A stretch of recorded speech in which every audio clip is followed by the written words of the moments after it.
The best way to get from Edinburgh to Glasgow is by train. It's only like a 45-minute ride, or sometimes an hour and 20 minutes, depending on what train you get. In this episode, I will show you what we did during our 2.5 days in Glasgow. There are a lot of trains that head from Edinburgh to Glasgow. It seemed like there was a train like every 10 to 20 minutes, so you got plenty of chances to catch a ride.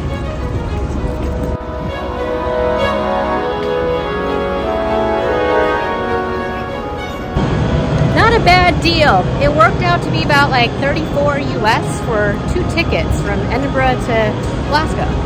That's cheaper than a tank of gas. Here we go! One last look at Edinburgh Castle. A view of the Scottish countryside.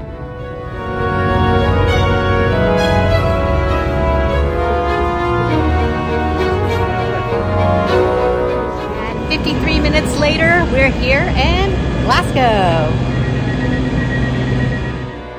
Right away, you can tell the difference between Edinburgh and Glasgow.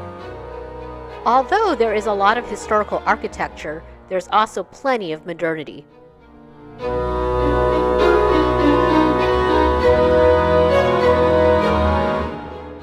American candy store. So is this what Scottish people think we eat in America? Actually, we do. The Pop-Tarts. We checked into our hotel and went off exploring into the older parts of Glasgow, which originally had 6 streets. Here is the Glasgow Cathedral. It was built between 1136 and 1484 and houses the tomb of St. Mungo, the patron saint of Glasgow. On High Street is a modern rendition of St. Mungo, who is often depicted with a bird.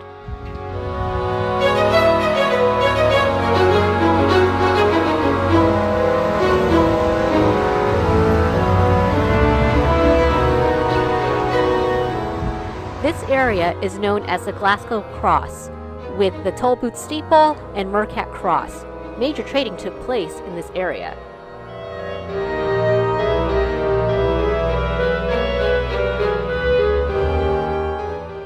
Further down High Street is the Glasgow Green, which is a large open park. There's a monument to the 2014 Commonwealth Games that was held in Glasgow. The Nelson Monument, dedicated to Vice Admiral Horatio Nelson, who died in the Battle of Trafalgar. Inventor of the steam engine, James Watt, who was a Scotsman and is known as the father of the Industrial Revolution. Terracotta Fountain is worth walking around, and it's right in front of the People's Palace.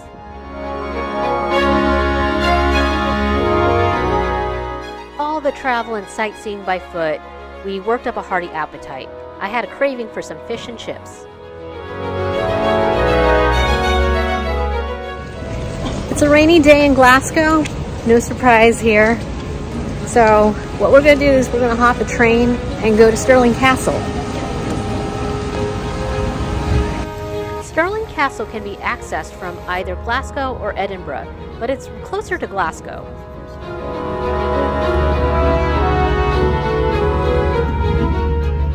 Half an hour later, we arrived in Stirling.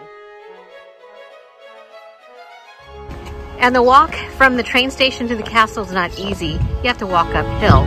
But then again, when you think about it, castles are built on a hill because they're trying to protect themselves from enemies.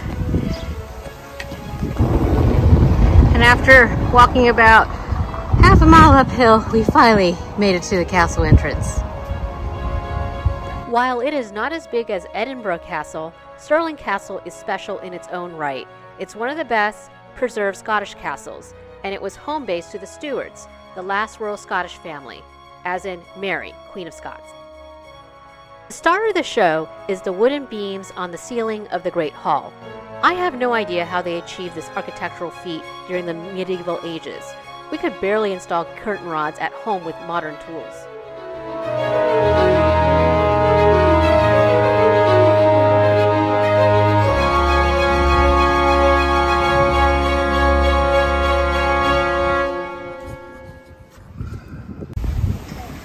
This looks a little unsafe.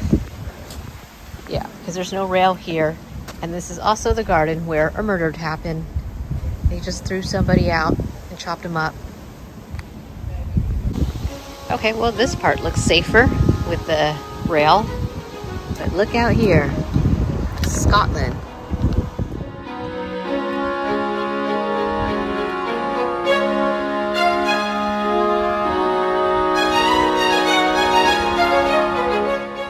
Before you leave Stirling Castle, you need to take in Queen Anne's Garden. Stirling Castle will take about half a day to visit, and we got back to the train station bound for Glasgow.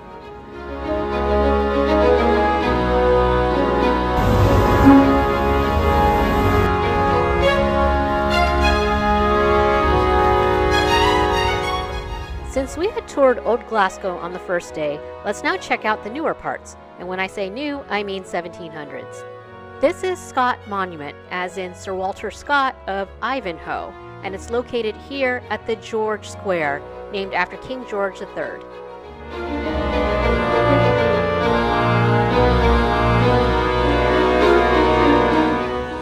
No, this is not a prop from Doctor Who. The blue police boxes have been refurbished to sell all sorts of things, like waffles, better than being used as a drunk tank.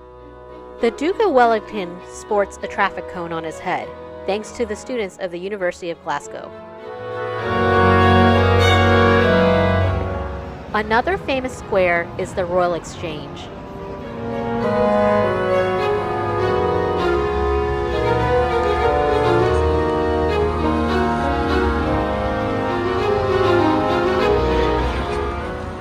Blythewood Square used to be where all the wealthy people lived, and now the Georgian houses have been converted to all sorts of businesses and offices. Looks like we're not VIP enough to have access to the private gardens. Yet, we were able to make reservations to have a nice Scottish dinner. Here's the haggis fritters, the black pudding with quail egg, the crispy pork belly. We split a course of salmon with pea mash and buttered potatoes. For dessert, we had raspberry meringue with chantilly cream and berries. Yum.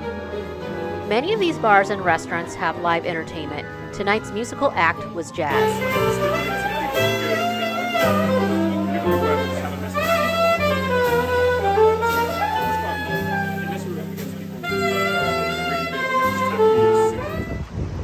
The next morning, we got off to an early start and ran along the River Clyde.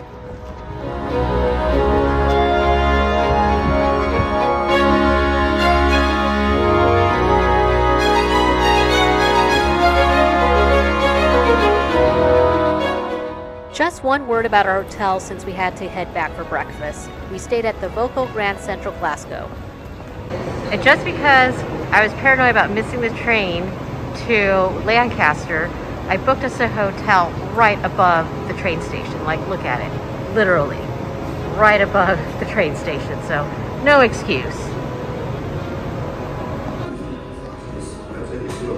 All the famous people who've been to this hotel, including JFK, Winston Churchill, Elizabeth Taylor.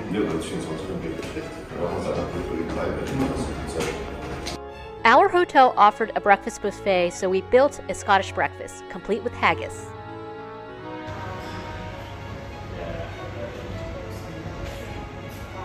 I ate most of it. I'm as full as a Scottish bagpipe. This is what Grand Central Station looks like on the outside, since you've already seen the inside.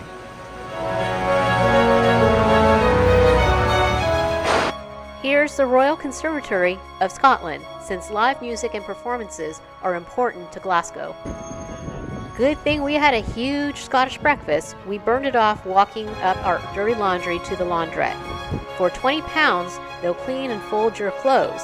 I almost didn't want to take it out of the bag. Edinburgh is not the only city in Scotland that has a monopoly on Harry Potter things. In fact, check out this coffee shop here in Glasgow.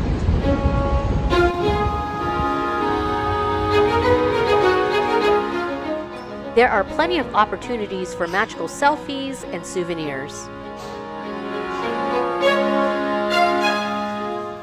How about sipping on a love potion latte or a butterscotch beer latte? Or how about picking up a bottle of whiskey to take home? When we were in Edinburgh, we had bumped into a guy who was ranting about how Glasgow is one giant shopping mall. True, but these malls are becoming more of a novelty as they are being shut down due to online shopping, at least in the United States. Riding the escalator brings me back to my teenage years where I had fantasized about traveling abroad. How meta. As you walk through the city center, keep your ears open for street performers.